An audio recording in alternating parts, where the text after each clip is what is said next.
Hej så. Velkommen tilbage til min YouTube-kanal, hvor jeg spiller lidt diverse spil og sådan noget der. I dag synes jeg, vi skal prøve at spille The Stanley Parable. Og I kan jo faktisk slet ikke se, hvis jeg lige flytter mig selv her.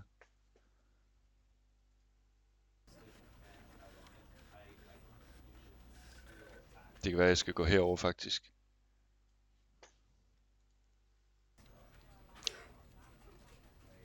Okay. En lille smule tekniske problemer, men det ser ud til at blive fikset. I aften skal jeg spille The Stanley Parable. Og du skal være med til det.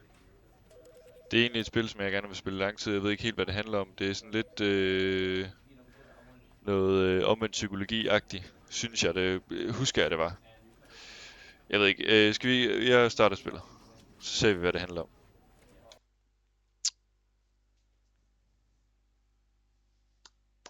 This is the story of a man named Stanley. Det er mig. Stanley worked for a company in a big building where he was employee number 427. Employee number 427's job was simple. He sat at his desk in room 427 and he pushed buttons on a keyboard. Orders came to him through a monitor at his desk, telling him what buttons to push, how long to push them, and in what order. This is what employee 427 did every day of every month of every year. And although others might have considered it soul-rending, Stanley relished every moment that the orders came in, as though he had been made exactly for this job. And Stanley was happy. Det er jo faktisk det, man skal gøre som voksen. And then one day, something very peculiar happened. Something that would forever change Stanley. Something he would never quite forget. He had been at his desk for nearly an hour when he realized that not one single order had arrived on the monitor for him to follow. No one had showed up to give him instructions, call a meeting, or even say hi. Det er faktisk bare en lørdag. Never in all his years Det har han ikke opdaget endnu. had this happened. This complete isolation. Something was very clearly wrong. Shocked, frozen solid, Stanley found himself unable to move for the longest time. But as he came to his wits and regained his senses, he got up from his desk and stepped out of his office. Okay, og nu har jeg kontrollen. Ja, spændende. Okay, det jeg skulle til at sige, det var jo, at det han laver, trykker på knapper for ordre, sidder bare dut. Det er voksenledet. Det er bare sådan der. Det er det eneste, de laver. Sidder han på et lille bitte kontor for sig selv. Med sådan et her skrivebord. Egentlig det rimelig stort skrivebord til en mand. Men altså, det skal jeg ikke blande mig i. Okay. 27, 4, 28. Meget fint. Meget fint. All of its co-workers were gone. What could it mean? Stanley decided to go to the meeting room. Perhaps he had simply missed a memo. Jamen det er jo det, jeg siger. Det er lørdag. Han har ikke fattet noget. Stanley, han fatter ikke noget, mand. Det er okay. Møde lokaler, simpelthen. Der er en åben dør der. Er det derinde, måske? Det ligner faktisk ikke særlig meget et mødelokale på den side. Det må ikke være den vej. Det kan ikke være den vej. Kan jeg åbne den her dør overhovedet? Nej. Det er sgu ikke. Det kan jeg gøre. I hate Mondays. Se, det er sjovt. Det er sjovt. Ja. Lidt ventilation deroppe, det kan jeg godt lide. Det kan jeg godt lide. Det er vigtigt at have et godt indeklima. Utrolig vigtigt. When Stanley came to a set of 2 open doors, he entered the door on his left. Ja, okay. Jamen hvis det er det mødelokalet skal jo, ja, det må være herhen. Nu gør vi lige, hvad vi får besked på til at starte med her, så må vi se, hvad der sker ellers. Ja. Ja, fine billeder.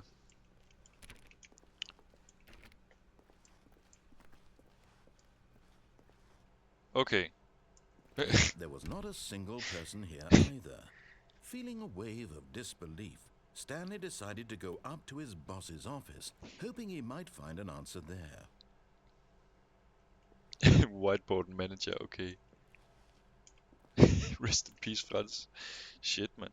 Hvad er der dog sket med Frans? Hvad står der her? Meeting room. Bla bla bla. Pre-review of weekly pre-review of weekly review. Office party. Sådan, det kan jeg lide. Woo! Ja. Var det 427 Stanley jeg var i? Altså, what to do? Ja. Tomorrow. Completes today's unfinished. Bla bla bla. Jeg ved ikke hvorfor jeg faktisk lige står og læser whiteboard. Det er faktisk rimelig ligegyldigt, tænker jeg. Men det kan jo faktisk være, at der står noget sjovt. Man ved sgu aldrig. Teenagers. Size of demographic. Space between the teenagers. Throw something in the idea bin. Aha. Chart needs to be more hip.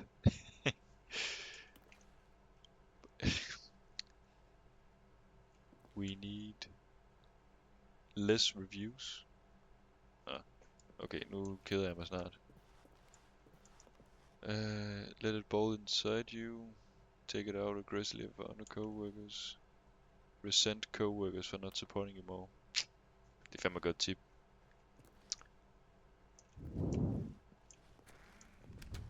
Broom closet. Stanley stepped into the broom closet, but there was nothing here, so he turned around and got back on track. Ja. Gjorde han nu også det? Okay, jeg vil gerne ud, faktisk. Coming to a staircase, Stanley walked upstairs to his boss's office. Ja. Okay, utrolig lyst vindue. Sygt nok også have en vindue i en trappeopgang. Jeg tror faktisk, at brandmæssige årsager, så er det totalt no-go. Eller, det er det faktisk. Det må man ikke.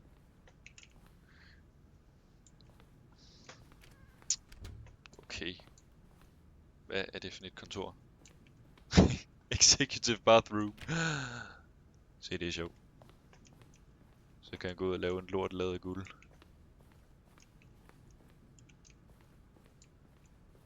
Stepping into his manager's office, Stanley was once again stunned to discover not an indication of any human life. Shocked, unraveled, Stanley wondered in disbelief who orchestrated this. What dark secret was being held from him? What he could not have known was that the keypad behind the boss's desk guarded the terrible truth that his boss had been keeping from him. And so the boss had assigned it an extra secret PIN number. 2845. But of course, Stanley couldn't possibly have known this. Ja. Ja, det kunne jeg faktisk ikke. 2845 siger du? Hvad er det fint? Stanley just sat around twiddling his thumbs. Ja. Trying to input anything on the device was useless, since he could never possibly know that the combination was 2845. Jamen jeg ved sgu da ikke, hvor fanden skal jeg skrive det ind? Hvor var det under? Jeg kan ikke finde ud af. 2845. Nå. Var det 1, 2, 3, 4?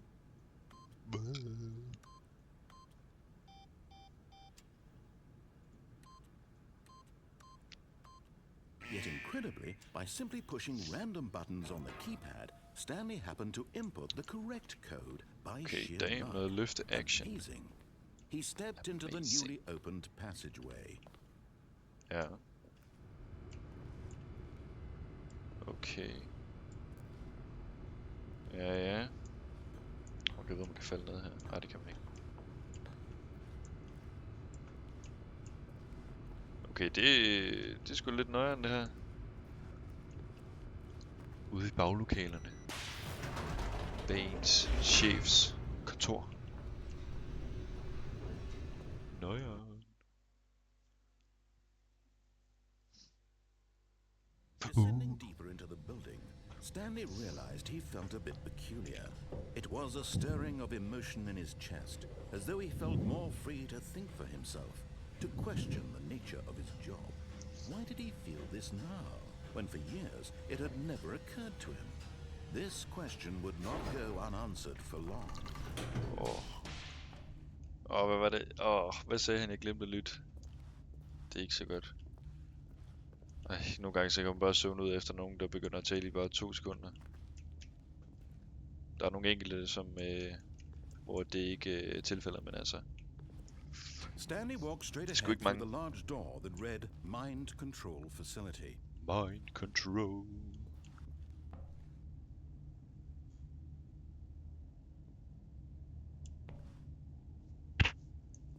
Okay, vi tager lige den her. Se lige, hvad der sker.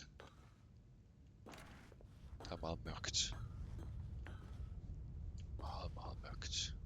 Jeg kan ikke se noget som helst. Der er en masse tal der. Hvad står der? Jeg kan ikke se dem. The lights rose on an enormous room packed with television screens. What horrible secret did this place hold? Stanley thought to himself. Did he have the strength to find out? Kan jeg vide, hvilken ondskab man kunne læse de 3 store ord med de mange store bogstaver? Og så kan man jo ligesom prøve at gætte sig til, hvilken ondskab det er, der er her. But Stanley did not think that. Their true nature revealed. Each bore the number of an employee in the building. Okay. Stanley's co-workers. The lives of so many individuals reduced to images on a screen. And Stanley, one of them, eternally monitored in this place where freedom meant nothing. Kan jeg vide, hvad der sker med de der skærme? Den der i midten. Lige i midten. Nej, nu kan jeg desværre ikke pege. Der med en masse rød tekst. Er det nogen, der er døde? Der stod jo RIP fransk på det der whiteboard før. Det kan være, det er en, der er krasset af. Der er også... Den der ser også lidt farlig ud med de røde lamper. Nu trykker jeg på en knap her før. Hvad stod der på den?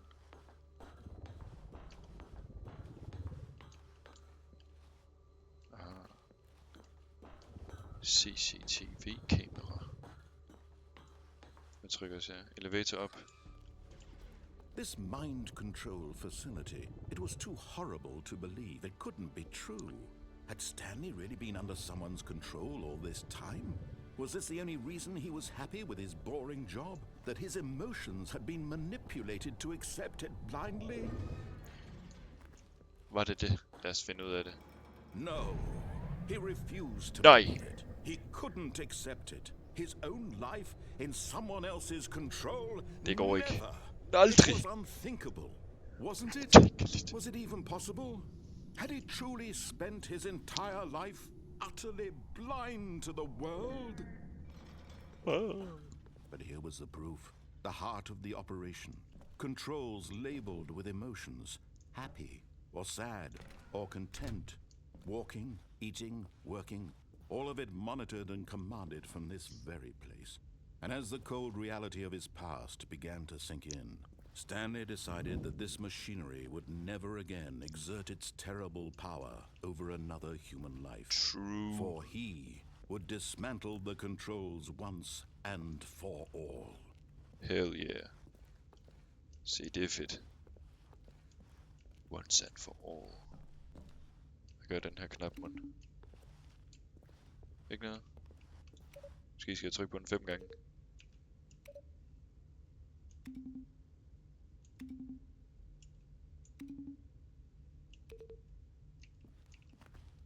Nå.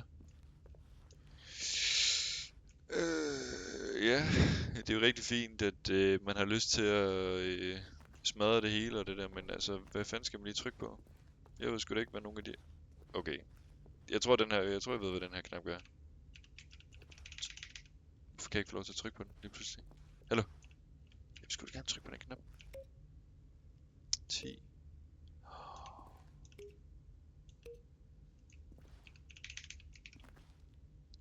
kan jeg ikke få lov til at trykke på 10 igen.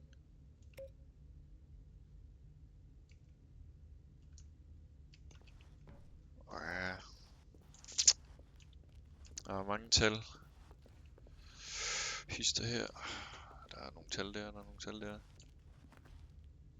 Hvad nu hvis jeg... Kan man finde den til mig selv? Hvad var det? 4 og 27? 1. 2.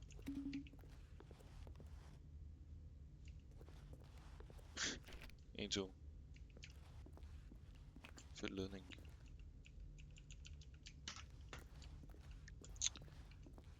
Console disabled.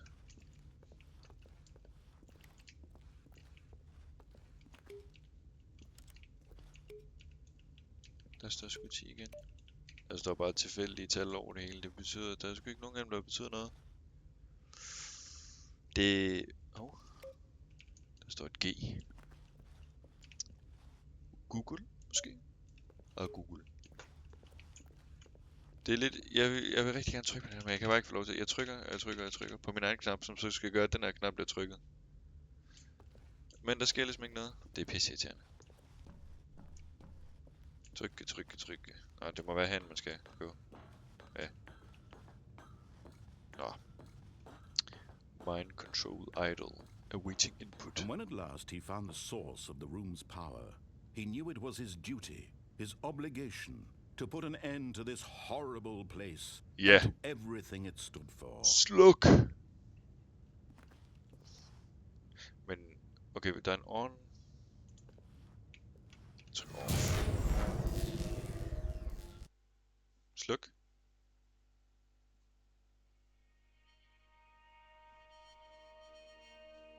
Okay. Mørke. Blackness and a rising chill of uncertainty. Yeah. Was it over?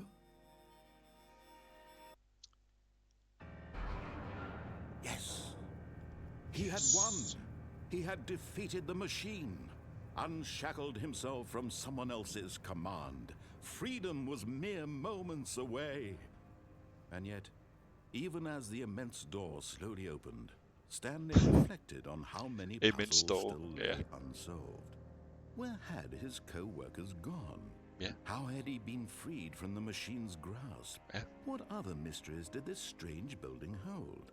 But as sunlight streamed into the chamber, he realized none of this mattered to him. For it was not knowledge or even power that he had been seeking, but happiness. Yeah. Perhaps his goal had not been to understand, but to let go. Yeah. No longer would anyone tell him where to go, what to do, or how to feel.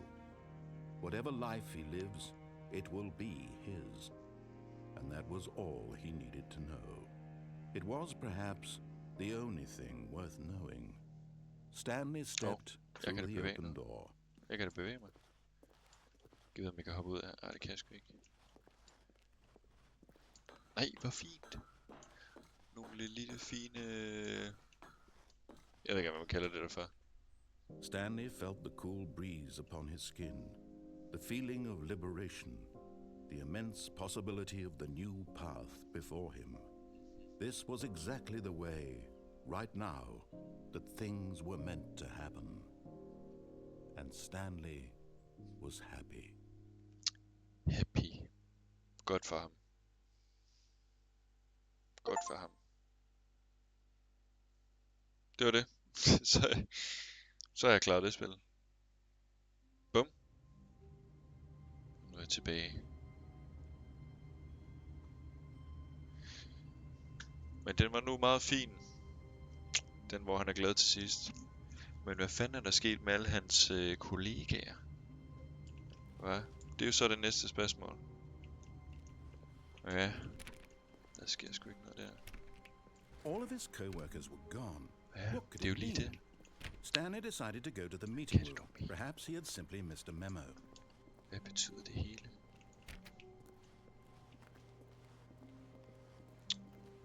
Snart så skal jeg sgu lige prøve at tage alle dørhåndtagene der for at se, om der ikke er et af dørene, der kan åbnes. Jamen, der er jo noget derovre at se. Der kan man sgu også godt komme hen. When Stanley came to a set of 2 open doors, he entered the door on his left. Men gør jeg nu det? This was not the correct way to the meeting room, and Stanley knew it perfectly well. Ja, Perhaps he wanted to stop by the employee lounge first, just to admire it. true. Det vil han helt sikkert. Employee lounge. Det er også et sindssygt mærkeligt, hvad kalder man det? Office space, om man vil. Sindssygt mærkeligt indrettet. Yes, truly a room worth admiring. It had really been worth the detour after all, just to spend a few moments here in this immaculate, beautifully constructed room. Stanley simply stood here, drinking it all in. Beautifully constructed, det er måske lige nok sagt, hvad? Så spændende vil det heller ikke sige, det er. Yes, really worth it being here in the room. A room so utterly captivating that even though all your co-workers have mysteriously vanished, here you sit looking at these chairs and some paintings. Really worth it. Yeah. Shut up. But eager to get back to business, Stanley took the first open door on his left. The minister. Okay, hvor fører det her med hen? Ventilation. Ventilation. Stanley was so bad at following directions, it's incredible he wasn't fired years Bla ago. bla bla bla. Idiot.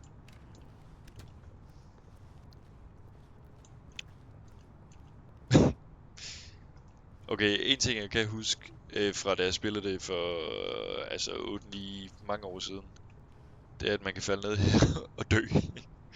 Og så slutter spillet sådan midt i det hele agtigt.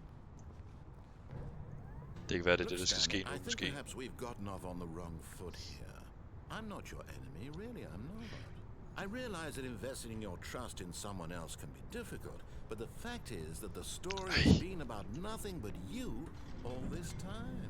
Men nu kan jeg også hoppe Someone derned. you've been neglecting, Stanley. Someone you've forgotten about. Please, stop trying to make every decision by yourself. Bare en. I'm not asking for me, I'm asking for her. No. Stanley, you dirty dog. Your chance to redeem yourself, to put your work aside, to let her back into your life. Yeah. She's been waiting. Ja. She's been waiting. Ja, hvor er hun så henne?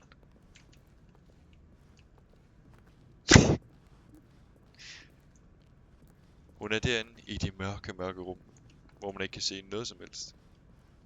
For en køl i hovedet lige om lidt. Skal vi ved 10 kroner? For en køl i hovedet lige om lidt. Fuck. That's her, Stanley. You need to be the one to do this, to reach out to her. If you can truly place your faith in another, then pick up the phone. Ja.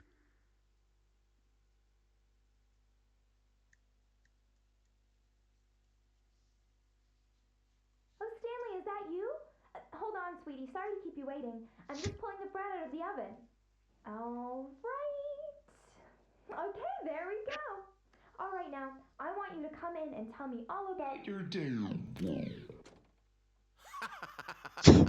Gotcha. Oh, come on.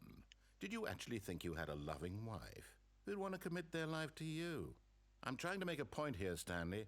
I'm trying to get you to see something. Come inside. Let me show you what's really going on here. Hvad fanden er hans problem, mand? This is a very sad story about the death of a man named Stanley.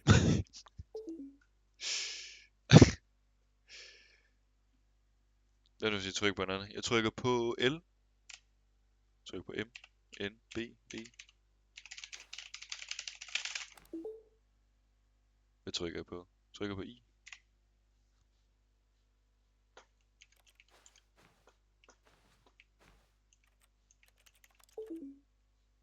Please press R.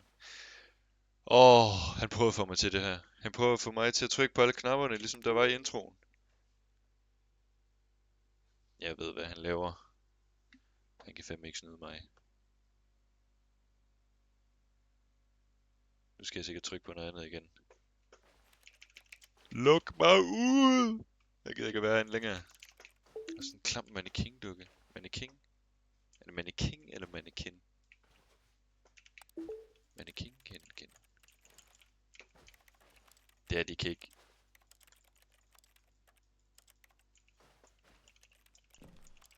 Hallo, mand.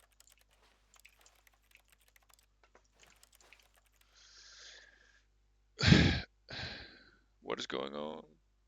What is going on? Press V to watch TV.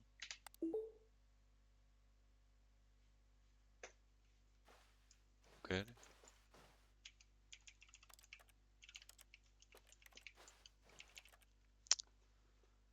Altså det her, det er det, jeg føler. Jeg forestiller mig, at lejlighederne i 1984, at det her, det er Time with the Boys. Jeg forestiller mig, at det her, det er en af de lejligheder, som der er i 1984, hvor der er et lille bitte køkken. Alrum kan man jo faktisk næsten kalde det for. Et tv, og så Big Brother på den store hvide skærm. I stedet for en hvid skærm, hvid vindue, så er det bare Big Brother, der kigger på dig hele tiden, du.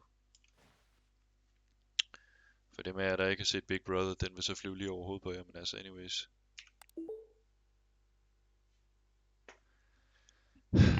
Jeg sidder bare og trykker på tester og forestiller mig ting. Lige nu tænker jeg på, at jeg drikker nogle øl med gutterne. Ja, nu trykker jeg V, så nu forestiller jeg mig, at jeg ser noget fjernsyn.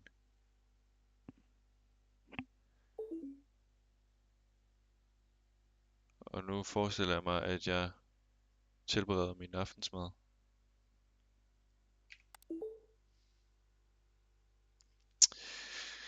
Ja. Der sker sgu ikke så meget.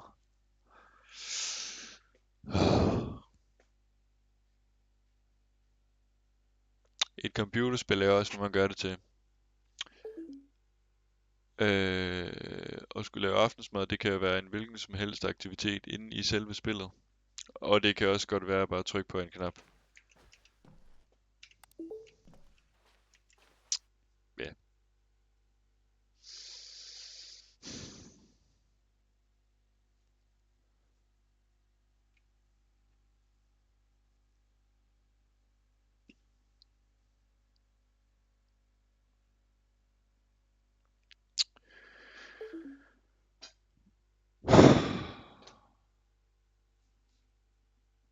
Nu må det snart være færdig.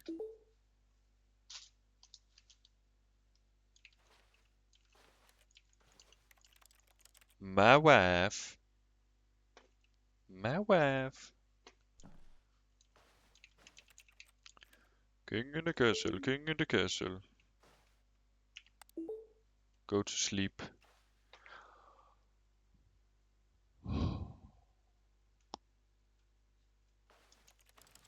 Hvorfor står den stol også i vejen? Det står midt i det hele.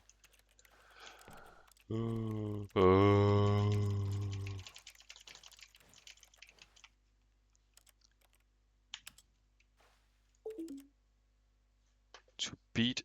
Hvad står der? To press 9 to be at work in the morning. Er det her det... Jeg sidder til trykker taster, og så må jeg så forestille dem, så hvad der nu foregår. Og så er jeg glad. Jeg er Stanley in real life. Stanley in real life. Okay, hvad nu hvis jeg ikke trykker noget? Hvad nu hvis jeg bare trykker? Jeg skriver FUCK mellemrum DIG. Fuck you. Hvad nu hvis jeg trykker 8? Hvad nu hvis jeg trykker 0? Hvad nu hvis jeg trykker 1? 2, 3. Hvad nu hvis jeg trykker... Hvad nu hvis jeg trykker ingenting? Hvad nu hvis jeg bare slet ikke trykker noget? Sker det sådan noget?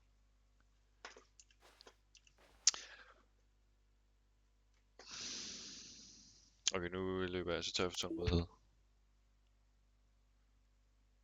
Jeg trykker på den. Nu, jeg stiller ikke nogen spørgsmål nu.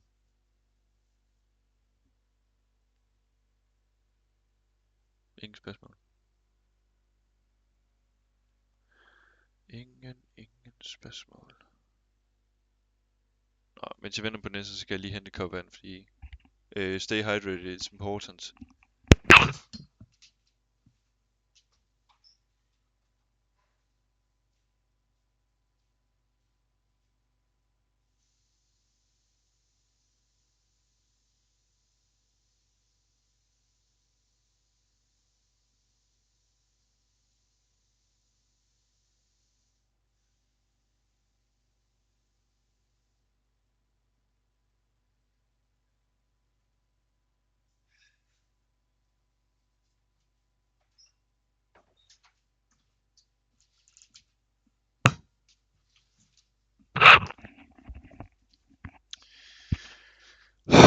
nu sker der altså ikke noget.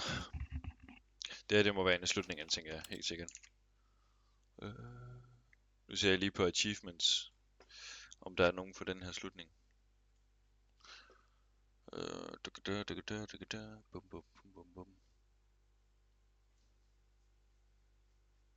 Det må det ikke være. Okay. Vi starter forfra. Jeg ved ikke... Hvad? Kan jeg skrive noget på den her computer egentlig? Test. Nå.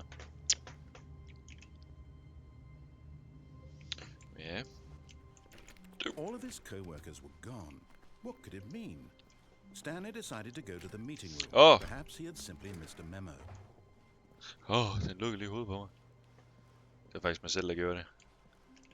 Gotcha!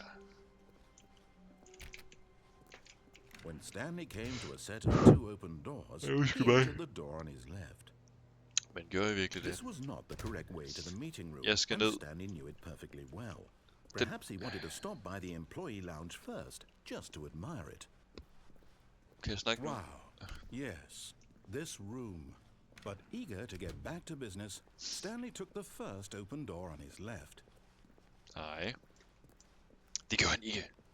Stanley was so bad at following directions, it's incredible he wasn't fired years ago. Bla bla bla. King of Yap. Det jeg skal gøre, jeg skal Stanley, I think perhaps we've derhen gotten og off så se, on hvad the der sker. wrong foot here. I'm not your enemy, really, I'm not. I realize that investing your trust in someone else can be difficult, but the fact is that the story has been about nothing but you.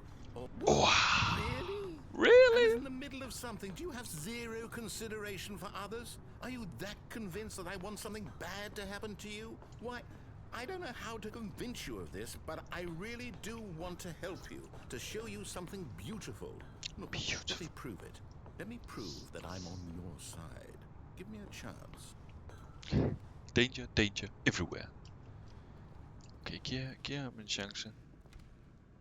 Ja, som om. Aldrig.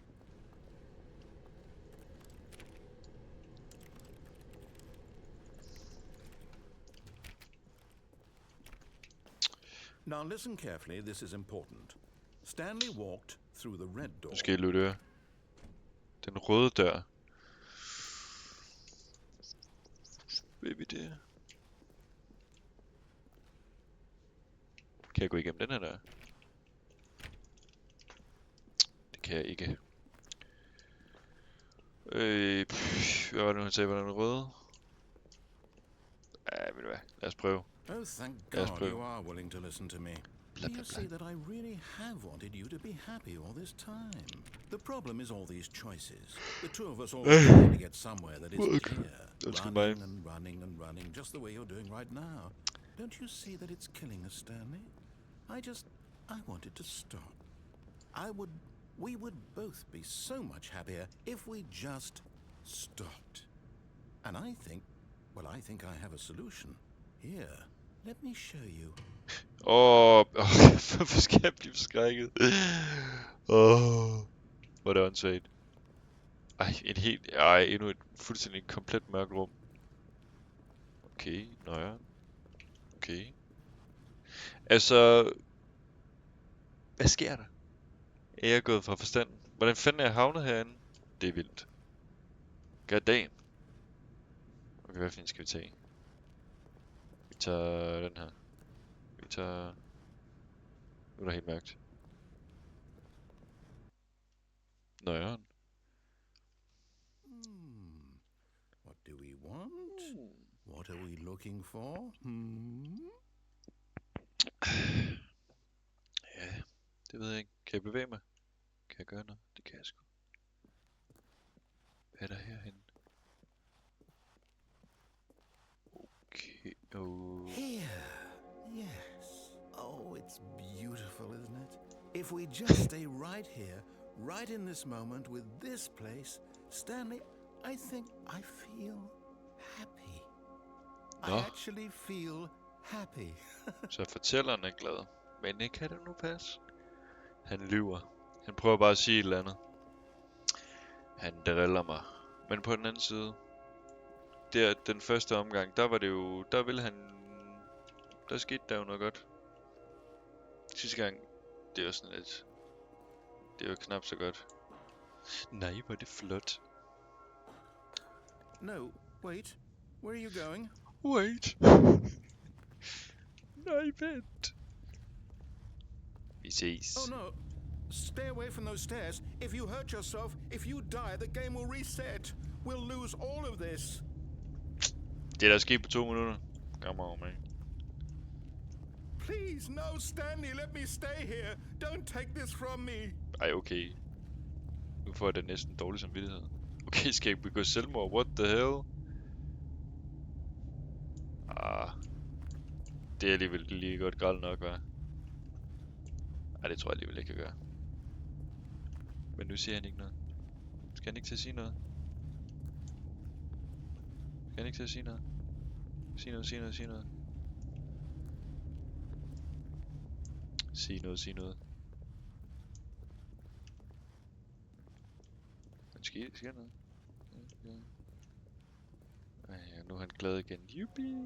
Good, good. Good. We can't be too safe. Promise me you won't go back there. Just stay here.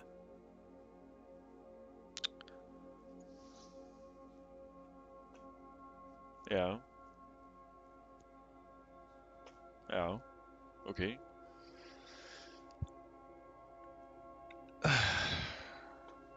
Ja, okay. Nu gør jeg sgu, ja. No. What do we talk about? You're risking everything we achieved here. You heard me before, didn't you?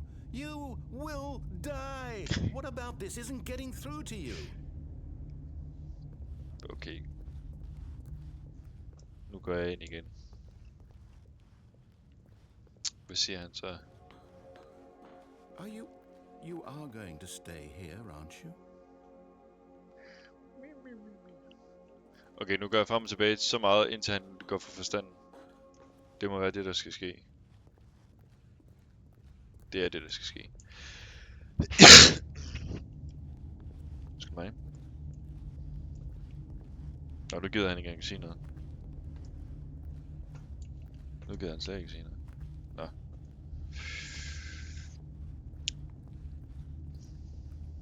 Please, Stanley, think about what you're doing. Okay, jeg tænker på det. Okay, nu har jeg tænkt på det. Nu hopper jeg ud. No! Baglæns. Oh, thank God you lived. You had me worried there for a moment. Now, can we please get back to the other room? Okay, okay så. Så går vi tilbage til det første rum. Ej, det er glæderum med alle de There. farver. See? This is what you want. This is where we can both be happy. We Yeah. really can. If we stop moving, we just have to stop moving. Vi skal bare stå helt stille. Stille. Så stille. Helt stille. Men nu skal jeg lige bevæge mig lidt. Lidt mere. Lidt mere. Lidt mere. Lidt mere. Stanley, go back. There's nothing good that can come from this. No. Stanley. No, what do you just not believe me? What can I say to convince you? Ja.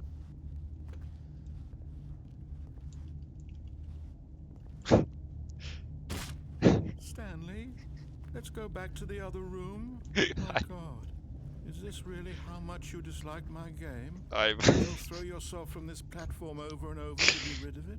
You're literally willing to kill yourself to keep me from being happy. hvor er Am I det reading the vildt. situation correctly? Tænker jeg får dårlig samvittighed. Or maybe you're just getting a kick out of it. I don't know anymore. I just wanted us to get along, Ej, okay. but I guess that was too much to ask. It looks like you wanted to make a choice after all. Jeg er ked af det her Well, this computerspils one is yours. fortæller. Men nu gør jeg det. Is it over? It's going to restart, isn't it? I'm going back.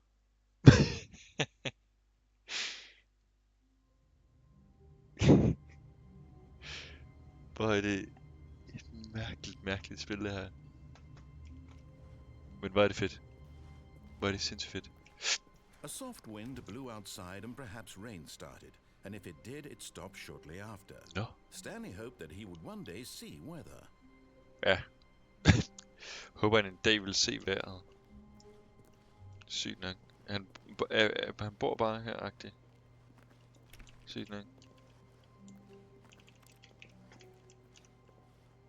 Awaiting input.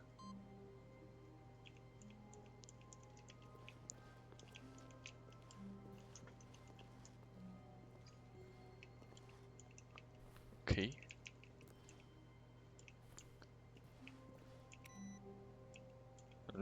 Okay, den slukker jeg så. Jeg kan skrive noget på den der. Wait.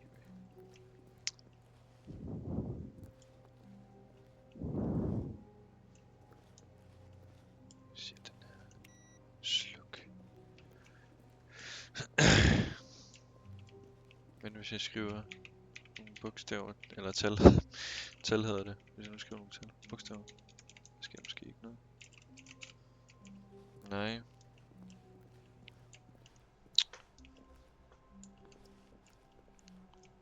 Okay. Bim bum bum bum bum bum. Bum bum bum. When Stanley came to a set of 2 open doors, he entered the door on his left. This was not the correct way to the meeting room, and Stanley knew it perfectly well. Perhaps he wanted to stop by the employee lounge first, just to admire it. The lounge was sublime, a work of art. What was it about this room that called so deeply and so personally to Stanley? Its grace, its subtle charm? No. Stanley knew it was something deeper, something darker. Okay. Noget mørkere, dybere. Hvad har det været? Yes, really worth it being here in the room. A room so utterly captivating that even though all your co-workers have mysteriously vanished, here you sit looking at these chairs and some paintings. Really worth it. Okay, nu er han også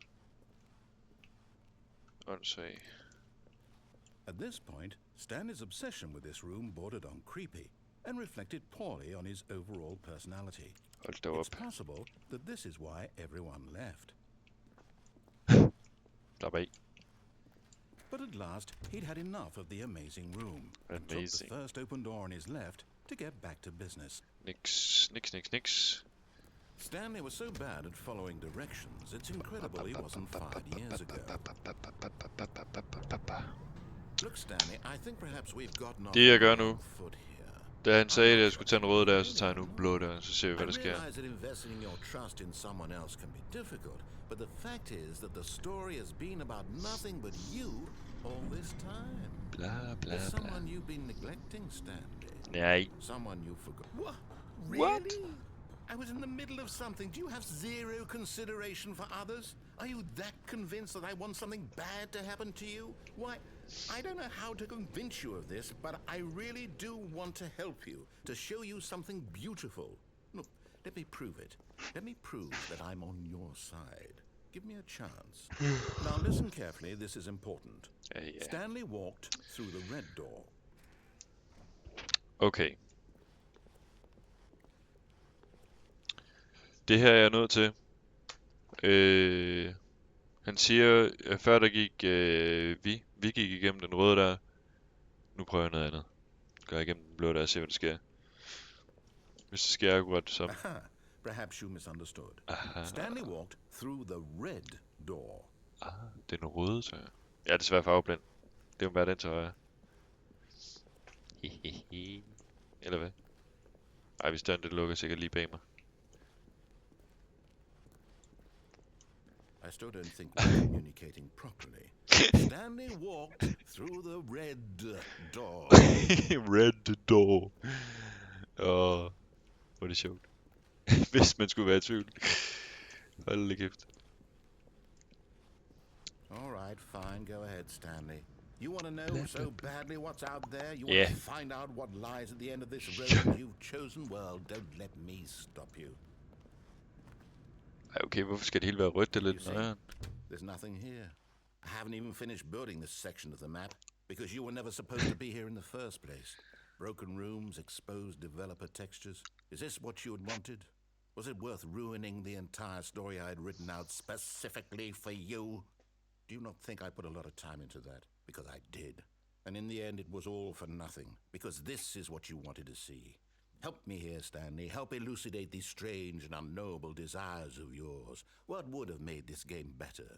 What did you want to see? Vehicles? Skill trees? Work with me. You've given me absolutely nothing so far. Tell you what. Let me take a stab in the dark at a new design, and you can give me some feedback. There we go. A third option. This already feels leaps ahead of where we were before. Go ahead, Stanley. Take it for a spin. Take it for a spin. Det vi mangler. Bajer. Der mangler øl. Videogame Okay, I'm beers. going to stop you there. Now, tell me about your experience with this new version. Would What you say that the game trillion benefited from beers? allowing you more choices? Feel free to be honest. I'm looking for some real critical feedback here. Hvad synes vi? Ej, det er faktisk ret sjovt indtil videre. Jeg tror... Aha! You see, I knew I was onto something. Where do these flashes of inspiration come from? How did I know the game needed a third door? Well, it's instinct mostly, a calling in your gut. I really couldn't say where the idea came from, except that Okay. I felt it in my soul. So... Don't teach that, Stanley. Don't even try. Here, based on the data from your previous playthrough, I've compiled a new version. And to be perfectly candid, I think I've knocked it out of the park with this one. Let's take a look. Okay. Vildt. Worldwide leaderboard. Okay, ved du.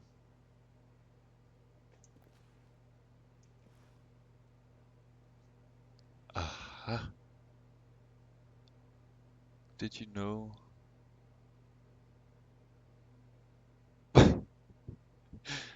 Only the worst 3% chose the blue door. It's the correct door. Stanley Parable career. Aha.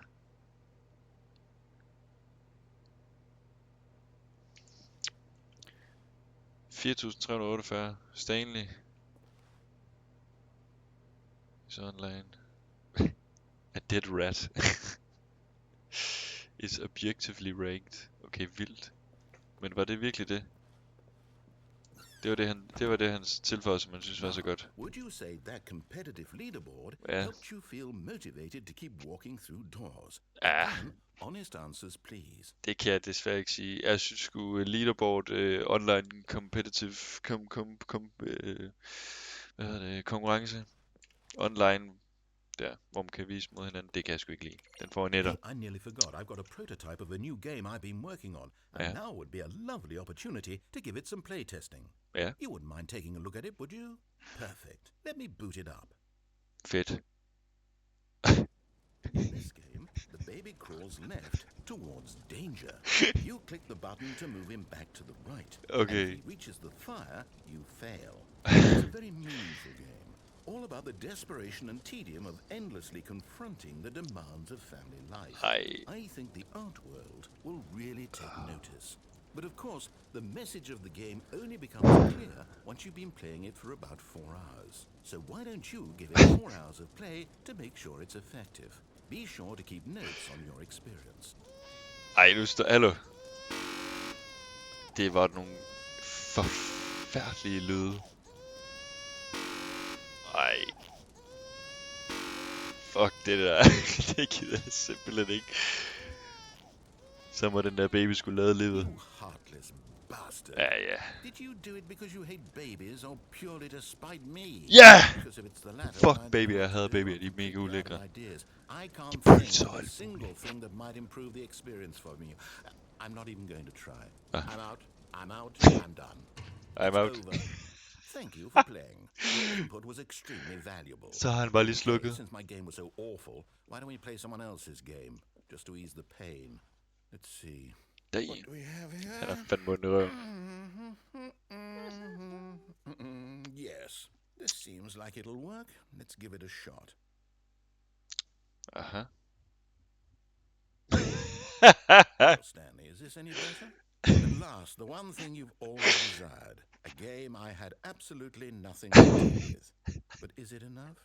Tell me that, Stanley. Will it ever be enough? Så er det bare Well, I'll say Minecraft. this. I'm done making things for you. From now on, I will only create to fulfill a greater artistic purpose. Watch this, Stanley. I'm going to build a house. This will go here, no, here, and then...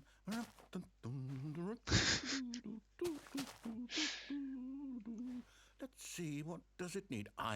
Yes, of course, and just to finish it all off, yes, Perfekt. it's complete. Ja. I made this, Stanley. Look at it. Gaze upon my work of art and feel ashamed at your own inadequacy. Ja, det er der but ingen, der you've kan only toppe seen det der, from helt the klart. outside. You've only gotten half the experience. Please, step inside and make yourself comfortable. Det er også rigtigt. Jamen altså, vi har alle sammen lavet det der hus i Minecraft, jo, altså det kan vi jo ikke benægte. Altså, vi er jo ikke bedre end fortælleren, overhovedet ikke. Isn't it grand? Isn't it perfect? It could only be better if... Wait, Der er så meget That's- plads. we must rebuild it out of So diamond. So spacious. Everything. Yes. Come along, Stanley. We have to go mining. We have to go mining. Hvor er det vildt, jeg bare spiller Minecraft lige nu. Altså, what? Det er vildt. Og nu kommer Minecraft-musikken. What? Hvor er det vildt. Oh my, it looks like it's going to get a bit dark. Have you brought a light? Nix. Det her, det... Okay, nu er det måske lidt nøjeren. Det her, det kan jeg ikke så godt lide. Oh, no. This is far more open-ended than I had in mind.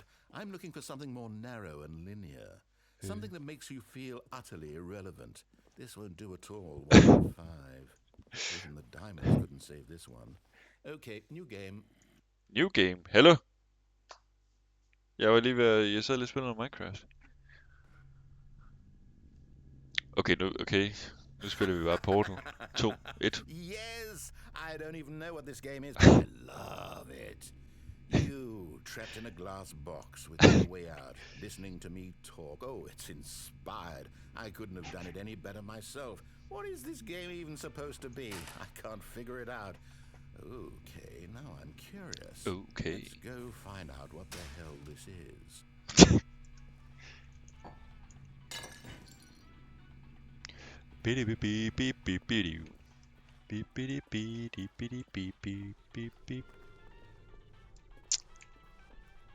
Nå, Oh, it's a puzzle. Critical thinking, Stanley. Your forte. okay, jeg skal have den radio med. Den spiller altså nogle James. Genius.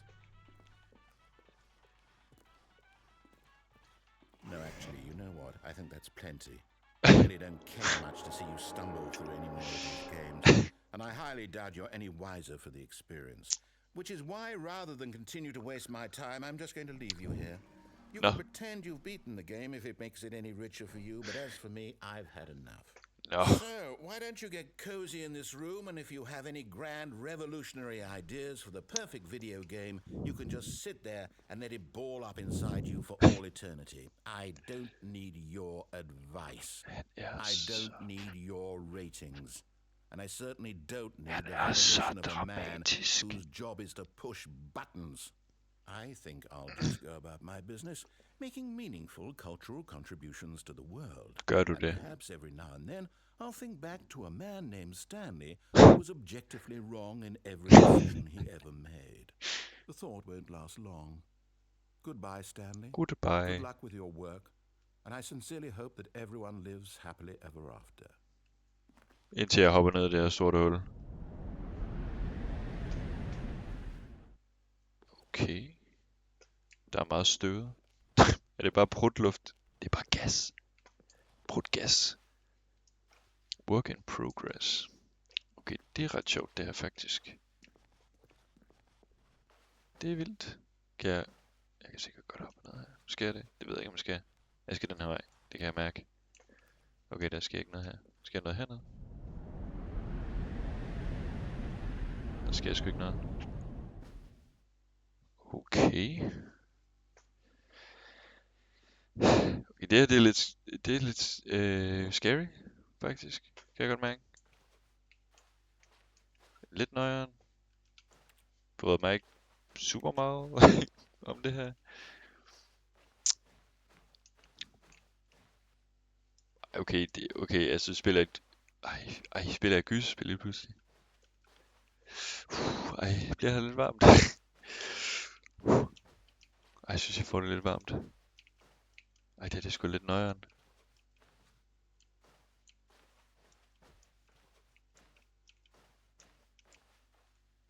Jeg går i hook. Så jeg føler, at jeg kan skjule mig lidt bedre. Jeg visker. Fordi der er måske nogen.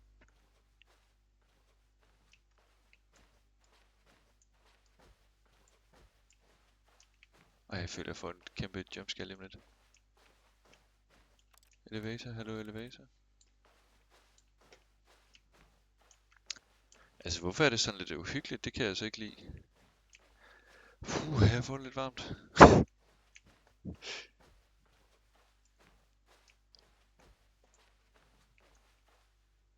Okay, der er endelig lys.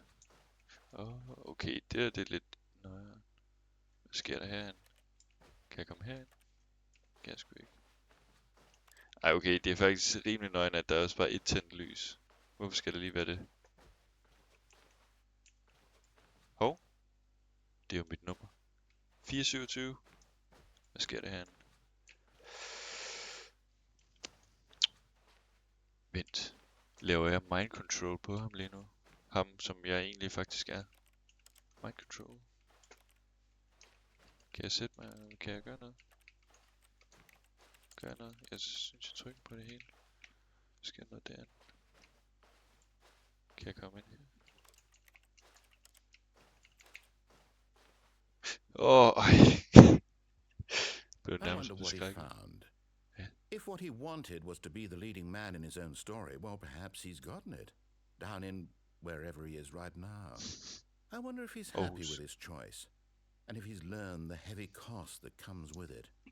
He'll understand soon what I was trying to tell him. He needs me. Someone who will wrap everything up at the end to make sense out of the chaos and the fear and the confusion. True. That's who I am. That is what I mean to this world. Oh, yes. Yes, I'll be back. There's no other way. Once this ends, after it all comes to a close, then I'll be back. The end will be here soon. Very soon. Very soon. I can wait. I can wait.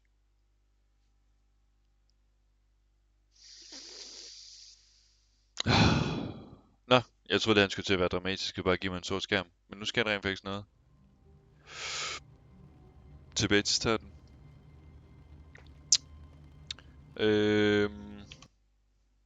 Jeg tror, jeg vil sige tak for den gang.